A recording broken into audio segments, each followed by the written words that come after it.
Class 11 Accountancy Numerical Problems Solutions. Presented by Eduxit.com. In this video, we are going to provide recording of transactions to bank column cash book solutions. Problem 7 solution. The problem statement is as follows. Prepare a double column cash book from the following information for July 2000 plus. On 1st July, cash in hand 7,500 rupees. On the same day, bank overdraft 3,500 rupees. On 3rd July, paid wages 200 rupees. On 5th July, cash sales 7,000 rupees. On 10th July, cash deposited into bank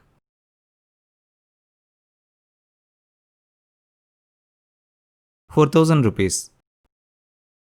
On 15th July, goods purchased and paid by check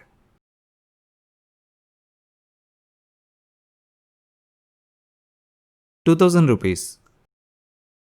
On 20th July, paid rent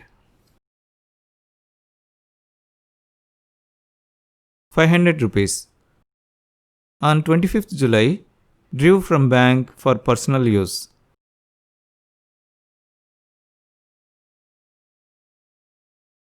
400 rupees. On 30th July, salary paid 1,000 rupees. Before we proceed with the recording of these transactions into the cash book, let's first recap the rules used for journalizing or posting the transactions into the cash book. In case of assets or expenses or losses, any increase in any of these should be debited and any decrease should be credited. Whereas in case of liabilities or capital or revenues or gains, any increase in any of these should be credited and any decrease should be debited. With these rules at our hand, let us proceed with the analysis of these transactions one by one. As you know, a cash book is also called as the book of original entry. A simple cash book is used to just record the cash transactions. However, in this problem, we are going to use bank column cash book, also called as double column cash book. A bank column cash book is used to record both cash as well as bank transactions. Nowadays, many businesses carry out the transactions less in cash and more through bank. So, it helps the businesses to maintain both the cash as well as bank transactions in the cash book itself, instead of maintaining a separate ledger account for recording bank transactions. Apart from simplifying the task of maintaining an additional ledger account for bank, this will also help the businesses to get a fair idea about the position of the bank account itself, like how much cash is there in the bank. A bank column cash book format is very similar to that of a ledger account. All the cash and bank transactions are classified into receipts and payments. However, unlike a ledger account, a bank column cash book will have two amount columns, one for cash and one for bank. In this case, we will limit our scope to just recording the transactions only in the bank column cash book. However, keep in mind that in the real-time practice, the posting to the corresponding ledger accounts also happens simultaneously. Just to reiterate, though we do the analysis of the entries to be made into the cash book and other account, we will not handle the posting to other accounts in this problem, as we want to limit the scope of this problem to just recording the entries into the cash book. With this information at our disposal, let us proceed with the analysis of these transactions one by one. In the first transaction, the business has 7,500 rupees in cash. Note that this is not a case wherein the business has started from scratch. This cash is brought down from the previous month. So we should treat it as balance brought down. In this case, the cash brought down is an asset of the business. The rule to record any increase in the asset is to debit the corresponding assets account. In this case, the cash account should be debited. To keep the things simple, we'll consider this as cash brought down from the previous month. Let's not deal with the credit part here. In this transaction, as you can see, the cash is on the debit side. So it needs to be posted on the debit or receipt side of the cash book in the cash column. Note that the particulars that need to be posted in the receipts column of the cash book is balance brought down. With this analysis at our disposal, let's proceed with the posting of this transaction on the debit or receipt side of the cash book. Let us first record the title as cash book. Let us then write the headers DR and CR to designate the debit and credit sides respectively. Let us have individual columns for date, receipts, ledger folio, amount in the form of cash in rupees, and amount in the form of bank in rupees on the debit side. On the credit side, we will have date, payments, ledger folio, amount in the form of cash in rupees, and amount in the form of bank in rupees. Note that when we compare this with the ledger account format, on the debit side we have receipts in place of particulars, and on the credit side we have payments in place of particulars. Also, it has two amount columns, one for cash and one for bank. Now, on the debit side, let us first write the year. Let us then record the date. The entries in the receipts column start with 2. Let us also record the balance brought down in the receipts column. Now, as we are dealing with cash here, we need to enter the amount in the cash column. Let us record the debit amount of 7,500 rupees into the cash column. That completes the recording of this transaction into the cash book. Let us now take up the next transaction. Just like the previous transaction, this transaction also has balance carried down from the previous month. However, in this case, it is the bank overdraft that is carried down. Pay attention to the word overdraft here. When the businesses maintain a current account in the banks allow them to use more than the amount they have in the bank. In other words, even if there is a zero balance in the bank, the business can issue a check for 3,500 rupees. The bank will pay this amount, but this amount should be paid by the business to the bank later on. Such amounts are called overdrafts. Overdraft is a liability of the business to the bank. Now, you might get a question. We have always treated bank as asset. How can an asset be negative? Note that just because the word bank is present, we cannot consider it as asset. Pay attention to the word overdraft. When the word overdraft is added, it's no more an asset.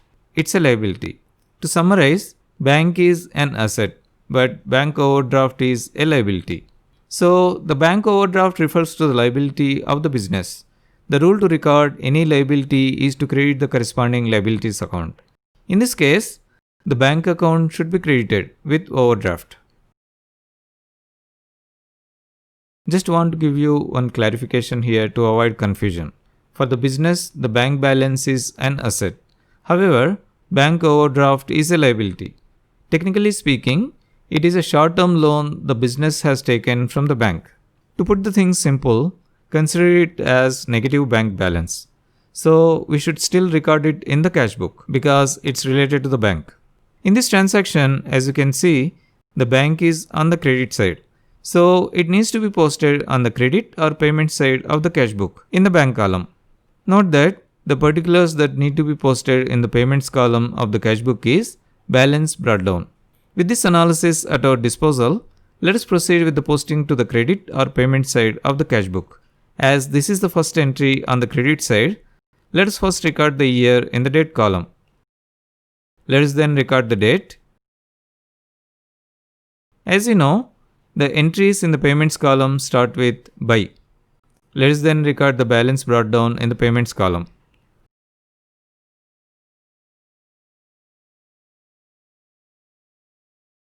Let us then record the credit amount of 3,500 rupees in the bank amount column.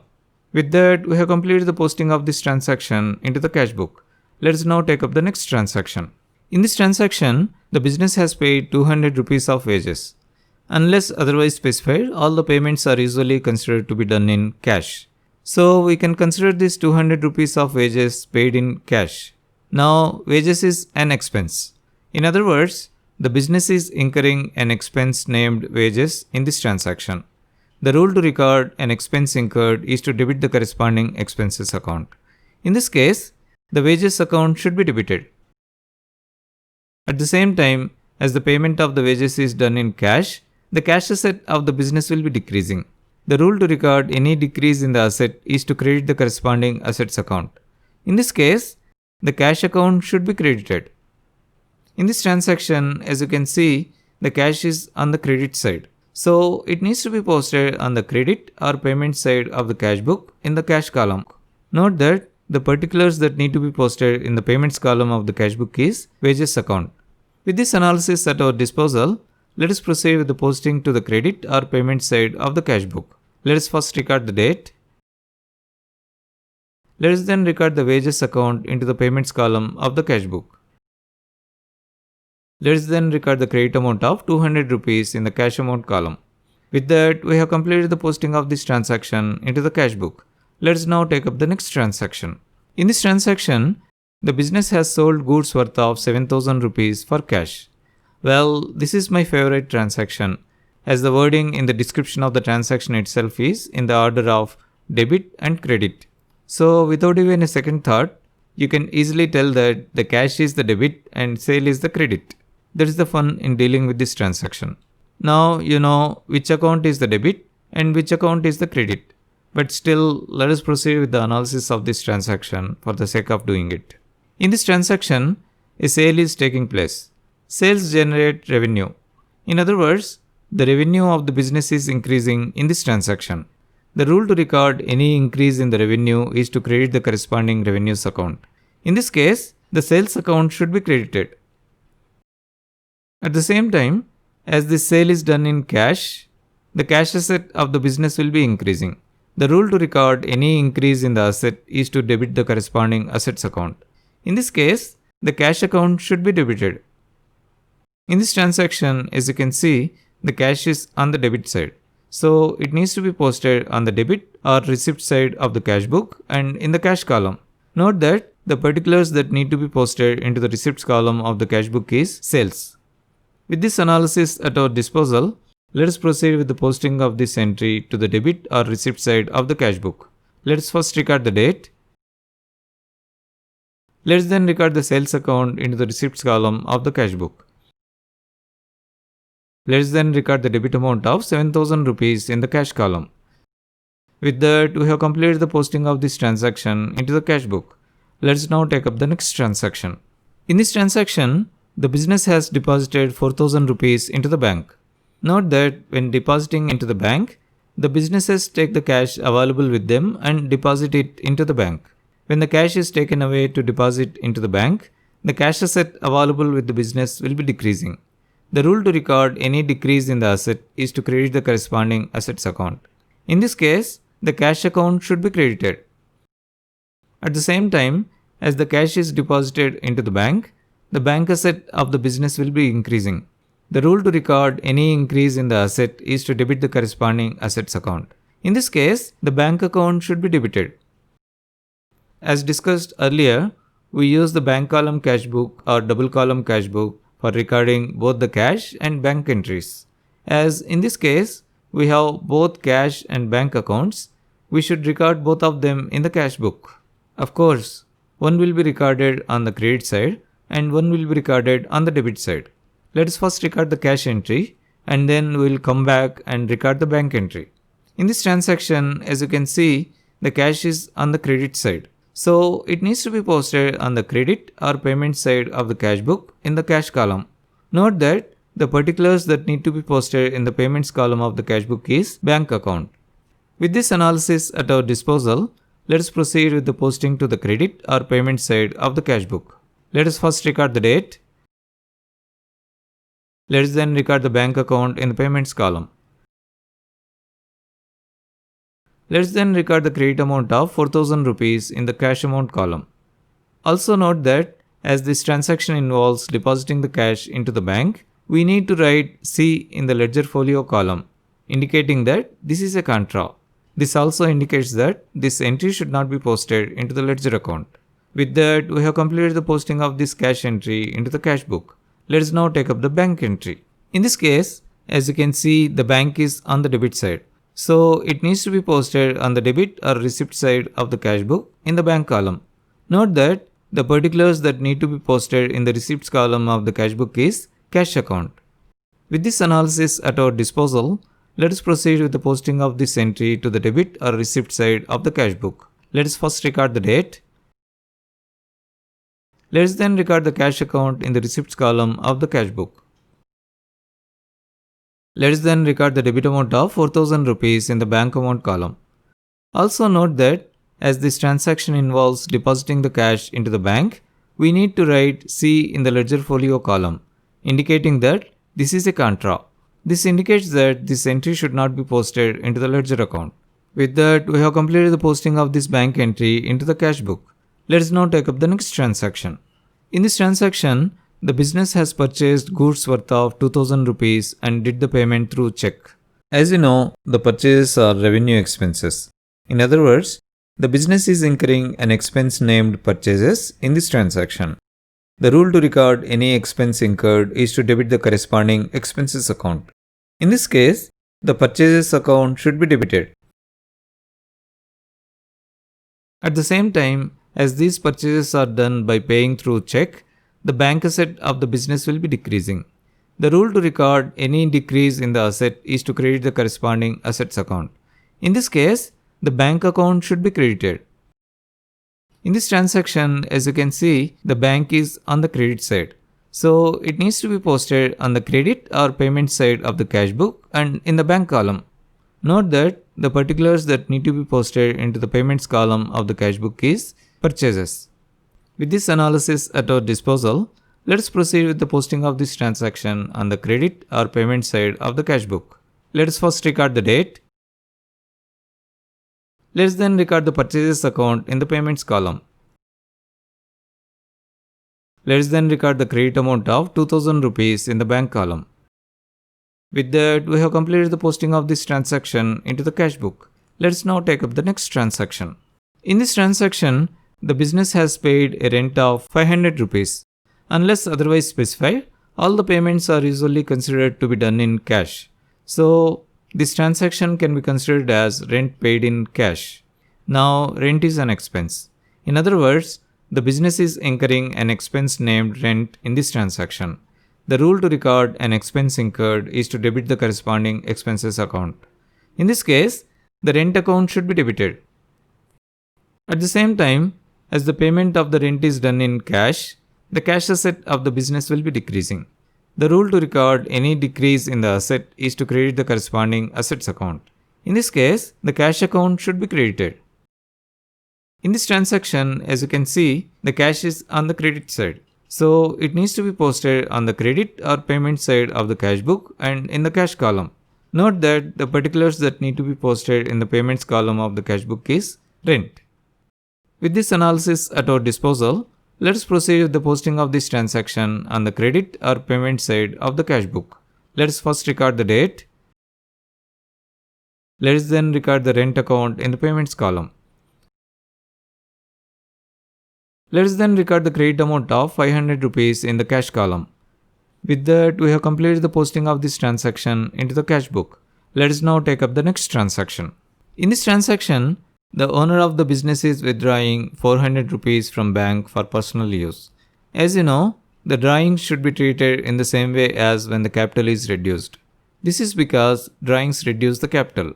In fact, the drawings can be considered as a bifurcation of the capital account to record all the withdrawals. This will help the businesses to maintain all the withdrawals at one place for ease of reference. Now, as the owner is withdrawing 400 rupees from bank, the capital of the business will be decreasing. The rule to record any decrease in the capital is to debit the corresponding capital account. In this case, the drawings account should be debited, not the capital account. At the same time, as the amount is withdrawn from the bank by the owner in this case, the bank asset of the business will be decreasing. The rule to record any decrease in the asset is to credit the corresponding assets account. In this case, the bank account should be credited. In this transaction, as you can see, the bank is on the credit side. So it needs to be posted on the credit or payment side of the cash book and in the bank column. Note that the particulars that need to be posted in the payments column of the cash book is drawings. With this analysis at our disposal, let us proceed with the posting of this transaction on the credit or payment side of the cash book. Let us first record the date. Let us then record the drawings account in the payments column. Let us then record the credit amount of 400 rupees in the bank column. With that, we have completed the posting of this transaction into the cash book. Let us now take up the next transaction. In this transaction, the business has paid a salary of 1000 rupees. Unless otherwise specified, all the payments are usually considered to be done in cash. So, this transaction can be considered as salary paid in cash. Now, salary is an expense. In other words, the business is incurring an expense named salary in this transaction. The rule to record an expense incurred is to debit the corresponding expenses account. In this case, the salary account should be debited. At the same time, as the payment of the salary is done in cash, the cash asset of the business will be decreasing. The rule to record any decrease in the asset is to credit the corresponding assets account. In this case, the cash account should be credited. In this transaction, as you can see, the cash is on the credit side. So it needs to be posted on the credit or payment side of the cash book and in the cash column. Note that the particulars that need to be posted in the payments column of the cash book is salary. With this analysis at our disposal, let us proceed with the posting of this transaction on the credit or payment side of the cash book. Let us first record the date. Let us then record the salary account in the payments column. Let us then record the credit amount of 1000 rupees in the cash column. With that, we have completed the posting of this transaction into the cash book. In fact, we have completed the posting of all the transactions into the cash book. Let us first total the receipts and payments to find the balance. The total of all the receipts on the debit side in the cash column is 14,500 rupees. Similarly, the total of all the receipts on the debit side in the bank column is 4,000 rupees. The total of all the payments on the credit side in the cash column is 5,700 rupees. Similarly, the total of all the payments on the credit side in the bank column is 5,900 rupees. Let us first find the balance for the cash column on the debit side. From 14,500 rupees, if you subtract 5,700 rupees, we get 8,800 rupees. This is the balance carried down and is equal to the cash at hand. Now the balance carried down will be the last entry on the last day of the month. So let's mark the date as last day of the month. We need to write balance carried down in the payments column. Let us also write 8,800 rupees in the cash amount column. Similarly, let us calculate the balance in the bank column. From 5,900 rupees, if we subtract 4,000, we get 1,900 rupees. This is the balance carried down and is equal to the negative bank balance. To be specific, bank overdraft. Let us write this 1,900 rupees in the bank column on the debit side. This means that this month also has ended with overdraft. Now, this bank overdraft should be recorded on the debit side. Let us first record the date as the last day of the month. Let us then record the balance carried down in the receipts column. Let us also suffix this with overdraft to indicate that this is overdraft amount. Let us also record the debit amount of 1,900 rupees in the bank amount column. When this overdraft amount is brought down next month, it will be the first entry on the credit side of the cash book, in the same way we did in the beginning of this problem. Anyway, this is just for your information. Now, if we total, as we have already done, the total of all the receipts on the debit side under the cash column will be 14,500 rupees. And the total of all the receipts on the debit side under the bank column will be 5,900 rupees. Similarly, the total of all the payments on the credit side under the cash column will be 14,500 rupees. And the total of all the payments on the credit side under the bank column will be 5,900 rupees. So the bank column cash book is balanced. Thanks for watching. Edixit.com is started to promote effective and efficient learning process to help the students with their learning requirements. To watch all our videos, please subscribe to our channel. Also, please click on the bell icon to receive a notification as soon as a new video is published. Please click on the like button if you like this video. Thanks for watching.